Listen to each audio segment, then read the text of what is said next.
जय श्री राम। अरण्यकांड का 16वां सर्ग। लक्ष्मण के द्वारा हेमंत ऋतु का वर्णन और भरत की प्रशंसा तथा श्री राम का उन दोनों के साथ गोदावरी नदी में स्नान। महात्मा श्री राम को उस आश्रम में रहते हुए शरद ऋतु बीत गई और प्रिय हेमंत का आरंभ हुआ। एक दिन प्रातःकाल रघुनंदन श्री राम स्नान करने के लिए परम रमणीय गोदावरी नदी के तट पर गए। उनके छोटे भाई लक्ष्मण भी, जो बड़े ही विनीत और पराक्रमी थे, सीता के साथ साथ हाथ में घड़ा लिए उनके पीछे पीछे गए। जाते जाते वे श्री रामचंद्र जी से इस प्रकार बोले, प्रिय वचन बोलने वाले भैया श्री राम, यह वही हेमंत काल आ पहुँचा है जो आपको अधिक प्रिय है और जिससे यह शुभ संवत्सर अलंकृत सा प्रतीत होता है।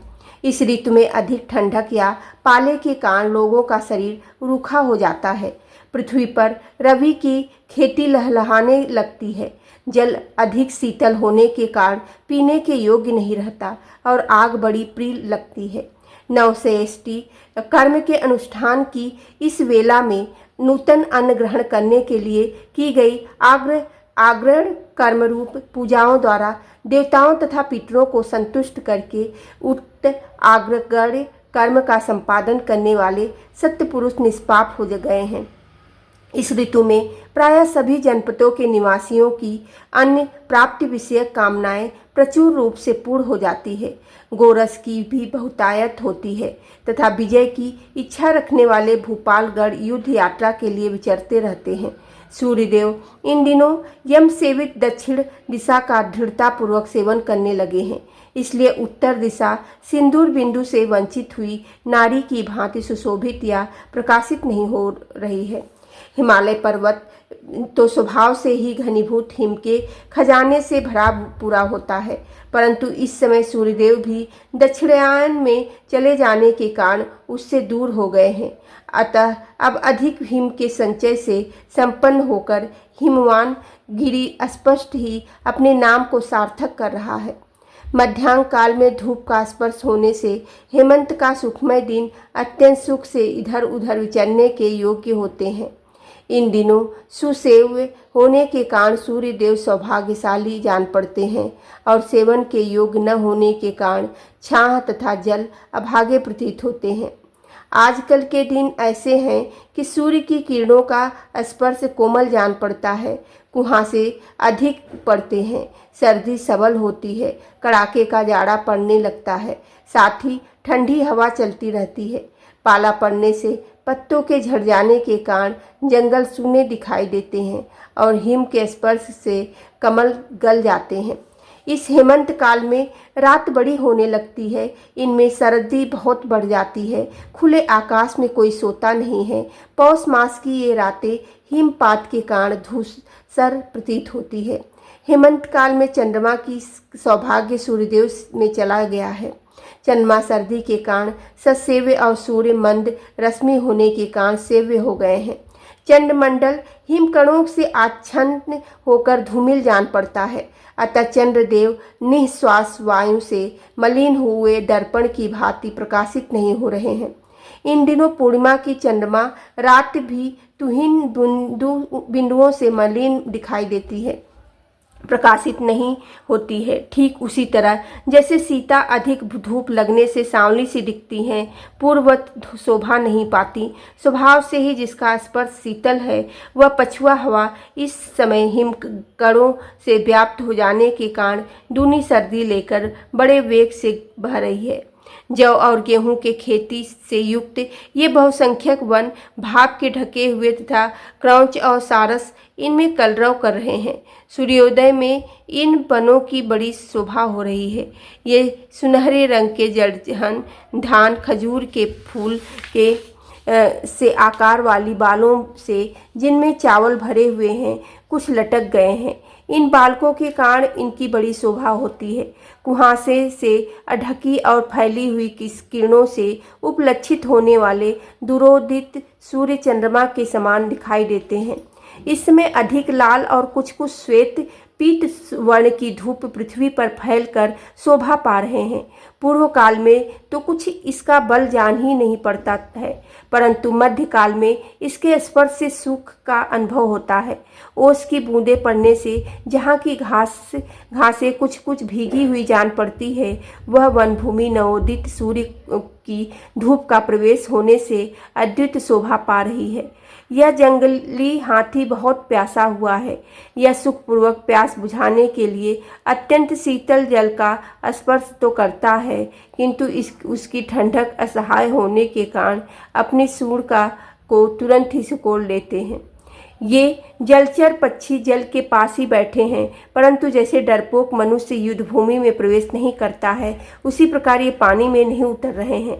रात में ओस बिंदुओं और अंधकार से आच्छादित तथा प्रातःकाल कुहासे से अंधेरे से ढकी हुई ये पुष्पहीन वन श्रेणियाँ सोई हुई सी दिखाई देती है। इसमें नदियों के जल भाप से ढके हुए हैं। इनमें विचरने वाले सारस केवल अपने कलरवों से पहचाने जाते हैं तथा ये सरिताएँ भी ओस से भीगी हुई बालू वाले अपने तटों से ही प्रकाश में आती हैं। बर्फ पड़ने से और सूर्य की किरणों के मंद होने से अधिक सर्दी के कारण इन दिनों पर्वत के शिखर पर पड़ा हुआ जल भी प्रायः स्वादिष्ट प्रतीत होता है, जो पुराने पड़ जाने के कारण जर्जर हो गए हैं, जिनकी कणिका और केसर जीर्ण शीर्ण हो गए हैं। ऐसे दलों से उपलक्षित होने वाले कमलों के समूह पाला पड़ने से गल गए हैं, उनमें डंठल मात्र शेष रह गया है, इसलिए उनकी शोभा नष्ट हो गई है।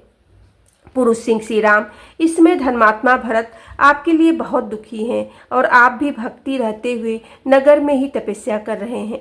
वे राज्य मान तथा नाना प्रकार के बहुसंख्यक भोगों का परित्याग करके तपस्या में संलग्न हैं एवं नियमित आहार करते हुए इस शीतल मही तल पर बिना बिस्तर के ही शयन करते हैं। निश्चय ही भरत भी इसी बेला में स्नान के लिए उद्युक्त हो मंत्री एवं प्रजाजनों के साथ प्रतिदिन सरयू नदी के तट पर जाते होंगे। अत्यंत सुख से में पले हुए सुकुमार भरत जाड़े का कष्ट सहते हुए रात के पिछले पहर में जैसे सरयू के जल में डुबकी लगाते होंगे। जिनके नेत्र कमल दल के समान शोभा पाते हैं, उनकी अंग कांति श्याम है, जिनके उदर का पूंछ कुछ पता ही नहीं लगता है। ऐसे महान धर्मज्ञ सत्यवादी लज्जाशील जितेंद्रिय प्रिय वचन बोलने वाले मृदुल स्वभाव वाले महाबाहु शत्रुदमन श्रीमान भरत ने नाना प्रकार के सुखों को त्याग कर सर्वथा आपका ही आश्रय ग्रहण किया है। आपके भाई महात्मा भरत ने निश्चय ही स्वर्ग लोक पर विजय प्राप्त कर ली है, क्योंकि वे ही तपस्या में स्थित होकर आपके वनवासी जीवन का अनुसरण कर रहे हैं। मनुष्य प्रायः माता के गुणों का ही अनुवर्तन करते हैं, पिता के नहीं। इस लौकिक उक्ति को भरत ने अपनी वार्ताओं से मिथ्या प्रमाणित कर दिया है। महाराज दशरथ जिसके पति हैं और भरत जैसा साधु जिसका पुत्र है, वह माता कैकेयी वैसी क्रूरतापूर्ण दृष्टि वाली कैसे हो गई। धर्मपरायण लक्ष्मण जब स्नेहवश इस प्रकार कह रहे थे, उसमें श्री रामचंद्र जी से माता कैकेयी की निंदा नहीं सही गई। उन्होंने लक्ष्मण से कहा, तात, तुम्हें मछली माता कैकेयी की कभी निंदा नहीं करनी चाहिए। पहले की भांति इक्ष्वाकु वंश के स्वामी भरत की ही चर्चा करो। अधपि मेरी बुद्धि दृढ़तापूर्वक व्रत का पालन करते हुए वन में रहने का अटल निश्चय कर चुकी है, तथापि भरत के स्नेह से संतप्त होकर पुनः चंचल हो उठती है। मुझे भरत ही की वे परम प्रिय मधुर मन की भाने वाली और अमृत के समान हृदय को आह्लाद प्रदान करने वाली बातें याद आ रही है। रघुकुल नंदन लक्ष्मण, कब वह दिन आएगा जब मैं तुम्हारे साथ चलकर महात्मा भरत और वीरवर शत्रुघ्न से मिलूंगा। इस प्रकार विलाप करते हुए कुकुट कुलभूषण भगवान श्री राम ने लक्ष्मण और सीता के साथ गोदावरी नदी के तट पर जाकर स्नान किया। वहाँ स्नान करके उन्होंने गोदावरी के जल से देवताओं और पितरों का तर्पण किया। तदंतर जब सूर्योदय हुआ, तब वे दोनों निष्पाप व्यक्ति भगवान सूर्य का उपस्थान करके अन्य देवताओं की भी स्तुति करने लगे। सीता और लक्ष्मण के साथ स्नान करके भगवान श्री राम उसी प्रकार शोभा पाने लगे जैसे पर्वत राजपुत्री उमा और नदी के साथ गंगा में अवगत करके भगवान रुद्र सुशोभित हो रहे हैं।